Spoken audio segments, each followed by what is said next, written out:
Thank goodness for my media pass that got me right past security and into Cynthia Steffe.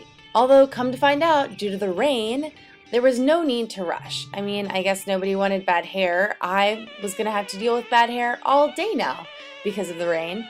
Otto and I were live streaming the show, and I was excited to see the collection because everybody was so enthusiastic about the red dress I wore yesterday.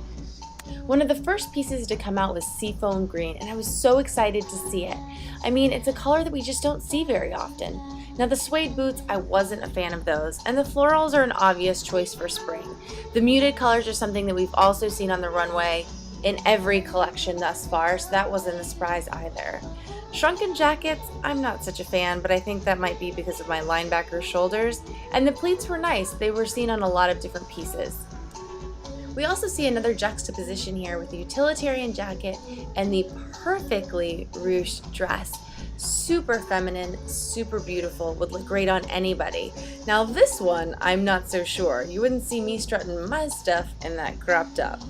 I love this allusion to denim. It looks sophisticated because it's shiny linen, but then also casual because it looks like jeans. The basic white button-down is making a big comeback, if you haven't noticed. I think it's a great classic look you can't go wrong with. Unless, of course, maybe it's this skirt, wouldn't be my first choice. You've heard my opinion, now let's hear it from the horse's mouth. I wanted something which was had color, but had a slightly more sophistication to it. So I chose colors like coral and citrus yellow, but just tone them down just a little bit, so they're a little bit more easier to wear. What are your favorite details from the collection? I love the idea of taking utility details and hardware, feminizing them. For example, I took a lot of silver, hard, kind of rocky chains, but they're finished with a little delicate pearl and a fringe, so it just makes it look a lot softer and more feminine. You were probably expecting to hear a woman's voice, but the mastermind behind Cynthia Steffe is Sean Kearney. One show down and I was ready for a McCafe latte. So I'm just hanging out for the next show. Otto and I have been live streaming all morning. Did you catch it? I hope you did. We're working so hard, so don't forget to catch the live stream. Okay, so here's the press lounge. You see all the photographers and press that are here, right? This is the room that they get them. Itty bitty. You think with all the hard work they put in promoting Fashion Week that they would give them, massages even. Next up, backstage at the Yigal Azrouël show. Now, we are the only people live streaming the action to you, mostly because Otto's the only one who will carry that big pack on his back. Right now, there's not a lot going on in the hair and makeup area. The show is pretty much about to start. It should be starting now, but nobody is dressed, so it won't be.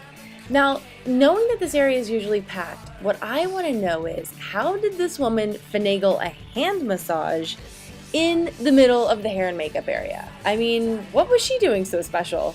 This model, on the other hand, now this chick needs a massage.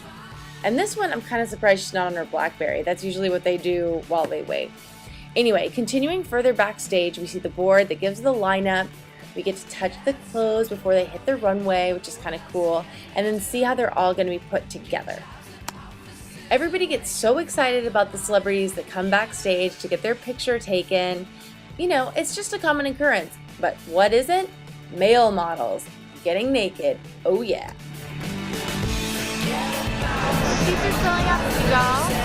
We've already gotten a sneak peek. Now let's see it on the runway. Just because I expected the asymmetry and muted palette in Yigal's collection doesn't mean I don't love it.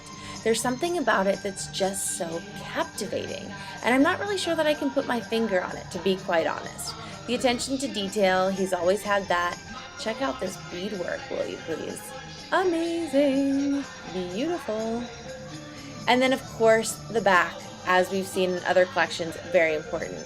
More asymmetry in the men's collection, although I'm sure you're surprised to see it there. He wanted to keep it tidy, yet still rough on the edges.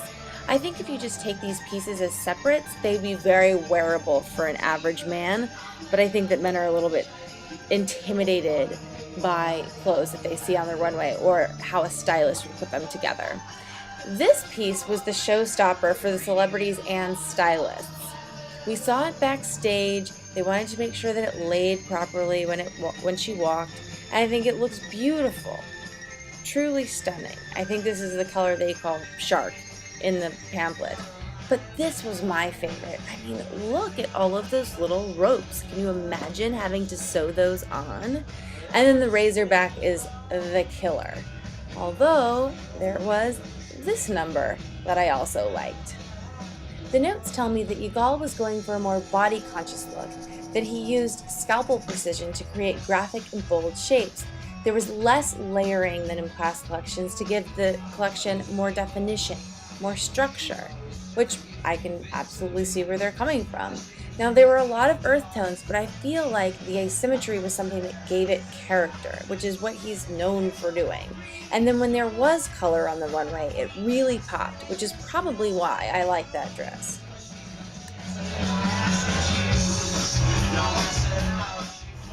Adrian and I were both glowing after we saw this collection, and I think because the femininity is so unexpected.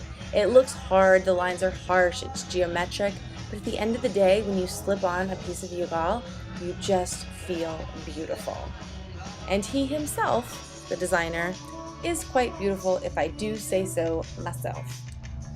Alright guys, they're kicking us out of the tent. Day 2 is over at Bryant Park. We saw Cynthia Steffe this morning, beautiful and feminine, wearable, commercial, and then of course Yigal that always likes to push the envelope with a little urban flair, asymmetry. I love that.